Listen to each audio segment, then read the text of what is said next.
Good evening అండి. Rainbow vista rock garden చాలా చాలా బాగుందండి. ఇక్కడ అట్మాస్ఫియర్ కానీ కమ్యూనిటీ కానీ మా అందరినీ చాలా చాలా చక్కగా రిసీవ్ చేసుకుని మీతో ఒక మంచి సాయంత్రం గడిపినందుకు ఓ మంచి సినిమా చూసిన అనుభూతి కలిగిందండి నాకు. చాలా చాలా థ్యాంక్స్ అండి.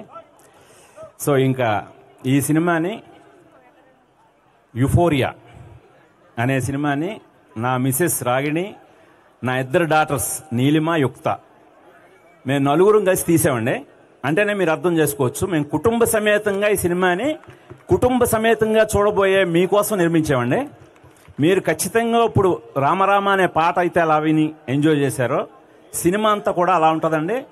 సినిమా చాలా చక్కటి ఊరికనే మెసేజ్ అంటే దాన్ని ఏదో ఒక ప్రీచింగ్ లాగో కాకుండా అందరూ కనెక్ట్ అయ్యే విధంగా చాలా ఆహ్లాదంగా ఉంటుందండి సినిమా.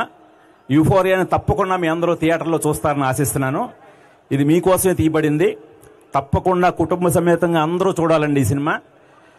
ఇంకా ఈ సినిమా ఇప్పుడు రిలీజ్ అయిన పాట రామరామ, కాలబేరం ఆల్రెడీ ఫ్లై హై అనే పాటతోటి యూత్ అందరినీ చాలా చాలా అట్రాక్ట్ చేశాడు. ఇప్పుడు రామరామ అనే పాటతోటి మొత్తం ఫ్యామిలీస్ అందరినీ కూడా అట్రాక్ట్ చేశాడు.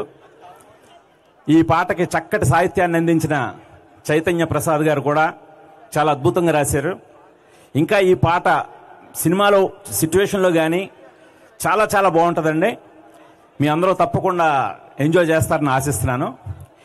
ఇంకా అలాగే ఈ సినిమాలో నాతో పాటు పనిచేసిన టెక్నీషియన్స్ గురించి మేము మాట్లాడుకోవడానికి మాకు ఇంకా చాలా వేదికలు, చాలా ఈవెంట్స్ ఉన్నాయి. వాటిల్లో చెప్పుకుంటాం. ఇప్పుడు బ్రీఫ్గా చెప్పాలంటే ముందు ఎడిటర్ ప్రవీణ్, మీ రెయిన్బో వాసి, ఆయన నిజంగా ఇప్పుడే చెప్తున్నారు, ఆయన చూడాలని ఉంది. నేను చిరంజీవి గారితో పనిచేసిన సినిమాకి ఆయన అసిస్టెంట్ అని ఇప్పుడే నాకు తెలిసింది. నిజంగా నేనే చాలా థ్రిల్ అయ్యాను. ఆయన డెడికేషన్ తోటి ఎలాంటి సినిమాలు తీశారో మీ అందరికీ తెలుసు. సో అలాంటి ప్రవీణ్ గారు నా సినిమా వర్క్ చేయడం నిజంగా చాలా హ్యాపీగా ఫీల్ అవుతున్నాను. తప్పకుండా ఆయన వర్క్ని చాలా చాలా ఎంజాయ్ చేస్తారు మీరు. ఇంకా అలాగే ప్రవీణ్కే పోతానని చెప్పి ఒక కొత్త సినిమాటోగ్రాఫర్ని ఇంట్రడ్యూస్ చేశాను. అతని వర్క్ కూడా చాలా బాగుంటుంది. ఇంకా అలాగే నా మిగతా టెక్నీషియన్లు అందరి గురించి కూడా రాను రాను మిగతా ఈవెంట్స్లో మాట్లాడుకుందామండి. ఇప్పుడు ఈ యానీ మాస్టర్ కంపోజ్ చేసిన ఈ పాటను కూడా మీరు చాలా చక్కగా రిసీవ్ చేసుకున్నారు.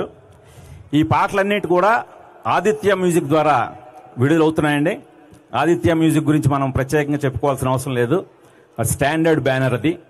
వాళ్ళ సంస్థ నుండి ఒక సినిమా రిలీజ్ అయిందంటేనే దాంట్లో ఉన్న స్టాండర్డ్స్ కానీ సౌండ్ క్వాలిటీ కానీ, ఈ సినిమా పర్టికులర్గా మీ అందరి కోసం ఇప్పటి టెక్నాలజీ ఈవెన్ డాల్బీ అట్మాస్ వెర్షన్లో కూడా మీకు దొరుకుతుందండి. సాంగ్స్ ఆడియో కూడా మేము క్వాలిటీ పట్ల అంతటి కేర్ తీసుకున్నాం.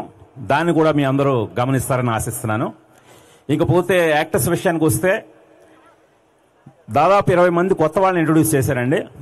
వాళ్ళలో విఘ్నేష్ గవిరెడ్డి, ఇతను కథానాయకుడిగా నటిస్తున్నాడు.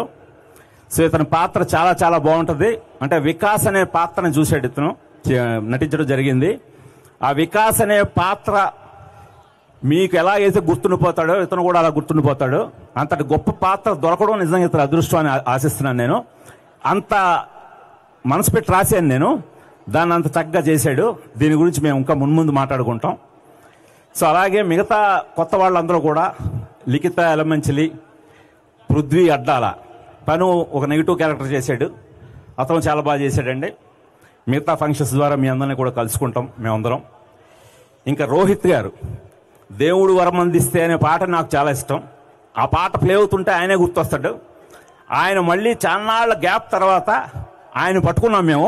ఆయన మళ్ళీ మా డిస్కవరీ. ఆయన ఈ సినిమాలో ఆయన వివేక్ అనే పాత్రలో చాలా చక్కగా భూమిక్ గారి పక్కన చాలా చక్కగా నటించారండి. ఇక నుంచి మళ్ళీ ఆయన బిజీ అయిపోతారు, ఎవరికి దొరకరైనా. సో అంత బాగా చేశారు ఆయన. ఇంకా రాజశేఖర్ గారు, మీ కమ్యూనిటీకి చెందిన రాజశేఖర్ గారు కూడా మంచి పాత్ర చేయడం జరిగింది. ఇంకా ఇందులో మెయిన్ ప్రధాన పాత్ర వింధ్య. ఈ వింధ్య అనే పాత్రని అంటే నేను నిజంగా అప్పట్లో ఒక్కడు కథ రాసుకున్నప్పుడు నా కథలోంచి అజయ్ అనే పాత్రలో మహేష్ బాబు ఎలా పుట్టాడో, స్వప్న అనే పాత్రలో భూమిక అలా పుట్టింది. నేను యాక్చువల్గా అప్పుడు మహేష్ బాబుని ఫస్ట్ ఫిక్స్ చేసుకున్న తర్వాత అప్పుడే యువకుడు సినిమా చూడడం జరిగింది. నేను రాస్తున్నప్పుడు నాకు ఈఎంఐ నా స్వప్న కూర్చున్నాను నేను. అప్పుడు ఆ అమ్మాయి చాలా బిజీ అయిపోయింది. బిజీ అయిపోయి మేము మహేష్ బాబుతో అనగానే తను వెంటనే యాక్సెప్ట్ చేసింది, కథ విని వెంటనే మాకు డేట్స్ ఇవ్వడం జరిగింది. కానీ ఆవిడకున్న డిమాండ్ రీత్యా మహేష్ బాబు పక్కనే ఇంకొక సినిమాలో చేయడానికి కూడా ఎవరో కన్సల్ట్ చేశారు అమ్మాయిని. నేను అడ్డం పడిపోయాను. భూమిక్ గారు నటిస్తే మహేష్ బాబు పక్కన నా ఒక్కడి సినిమాలోనే మొదట నటించాలి, ఆ తర్వాత మిగతా సినిమాలు ఏవైనా అని చెప్పి అడ్డం పడిపోయి ఆవిడకు సినిమా పోగొట్టాను కూడా. సో నేనే ఫస్ట్ సైన్ చేసి మహేష్ బాబు పక్కన ఒక్కళ్ళలో స్వప్నగా మీకు ఎంత నువ్వేం మాయ చేసేవో అన్నా, చెప్పవే చిరుగాలన్నా, మీకు ఎలాంటి ఒక ఆహ్లాదాన్ని కానీ మీ అందరి మనసులను ఎలా అయితే దోచుకుందో ఖచ్చితంగా చెప్పగలనండి. అంటే 22 సంవత్సరాలు గ్యాప్ తీసుకున్నా కరెక్ట్ అయిన సినిమా, మళ్ళీ కరెక్ట్ అయిన పాత్రతో వీళ్ళిద్దరూ కలిసి వచ్చారా అని మీ అందరూ అంటారు. అది నేను చక్కగా ప్రామిస్ చేస్తున్నాను మీ అందరికీ. థ్యాంక్ యూ అండి. ఇప్పటికే మీ సమయం చాలా చాలా తీసుకున్నాం. మీ అందరి విలువైన సమయాన్ని ఈ సాయంత్రాన్ని మాతో గడిపినందుకు నేను మా కుటుంబం తరఫున మీ అందరికీ కృతజ్ఞతలు తెలుపుకుంటున్నానండి. Thank you.